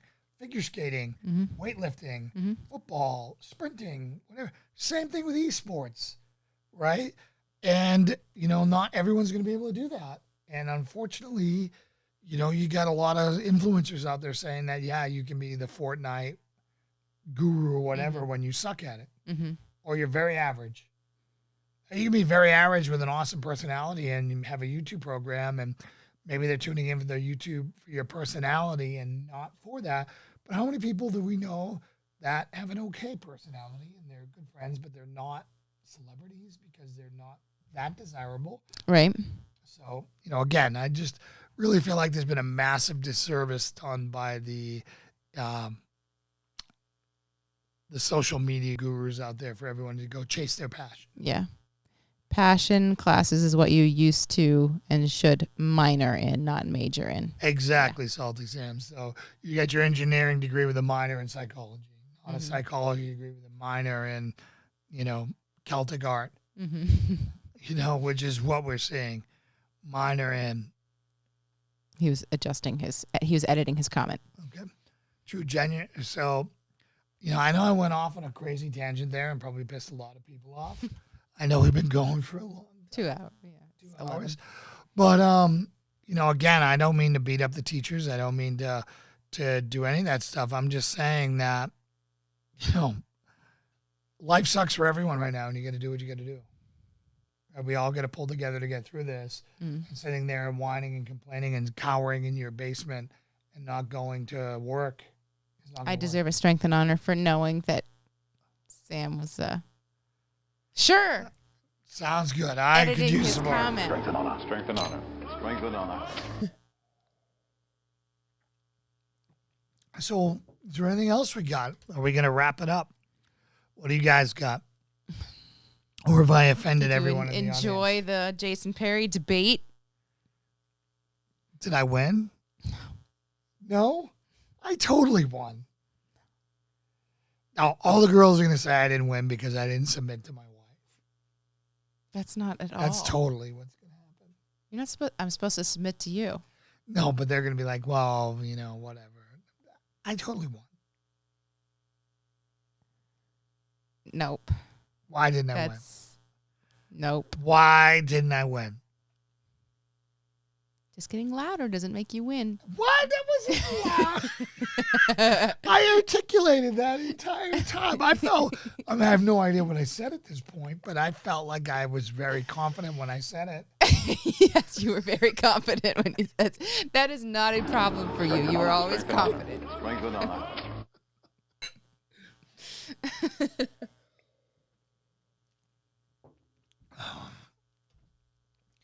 Lauren wins and is prettier. All right, Well, Brandy. that's not what I'm trying to win. Ready, Brandy? You are outside of the circle of trust now. Oh, Ready? no. There's a brotherhood that's in here, and now you are outside of it. Give him a Just blanket. letting you know. He will not be on the couch. No, This was a debate, not an argument. Yeah, this was. I mean, I liked your counterpoints, and I agree with them. I liked your counterpoints. You just didn't win. No, I'm just saying that I feel like everyone whines and complains too much, and they don't realize that the whole world sucks right now, and it's not going to be like it was yesterday. It's something new. I agree. Right, and the sooner we realize that it's something new, and then we need to adjust to it and excel in the moment at what we're given, that's when you're going to take it to the next level, or that's when your kid's going to start excelling. And I think a lot of the problems is right now because of COVID. It's not just the school that's tying hands; it's then the state that's tying hands, and it's all of this stuff as far as that parents don't feel like they have a latitude to come up with other solutions for their kids, like having a small group of kids in your house, and so. And that brings us to my larger point of move to a state that gives you those freedoms. Yeah. I mean, how long are you going to let Massachusetts tell you how to do something, or New Jersey or New York or whatever, be your nanny and tell you what's best for your kid? Yeah. Tomato, I do agree that we have outsourced a significant amount of parenting, and that is a conversation and a point that transcends just the schooling part of it, but so this has kind of brought it to the forefront. So where am I wrong in my argument? I think you were simplifying it and boiling it down to that parents are complaining about remote learning just because they don't want to have to take the responsibility on themselves. I think that is a portion of it, but that's what your loud articulation was coming across as that being the primary. So whose responsibility is it to educate your kid? I mean, ultimately, it's the parent's responsibility. Right. So if it's not happening, find a solution. The parent is not always the right person to do the educating, but it's their responsibility to find the right person too. We're in complete agreement, and that was my point all along. Okay. So the parent is responsible for that, not the state. And if your public school isn't serving you, or if it's not getting done where you're at, move. Right? We've all think the world needs to evolve around us. And we all think that we're entitled to have everything stay normal. And I think that we all need to be prepared when the world goes awry. This is not a short term. I mean, depends on how you define short term. This is a cataclysmic event that is affecting all of us, and it's a time to move. Mm-hmm. We are dropping people. I think people are saying good night. All right. Well, we'll wrap it up. I'll pray us out. All right. Dear Heavenly Father, Lord, we thank you. We thank you for the spirited debate tonight. We thank you for all of our supporters. We are 100% so grateful for everyone. And we ask that you protect our audience, Lord. We ask that you bless them. And we pray all these things in Jesus' name. Amen. Amen. Happy weekend. Thank you for joining us for this extended BYOBB. I had fun. It was a great time. Sorry we didn't like Strength and Honor the second half, but I hope you kept drinking anyways. Good night, good night, good night. Good night.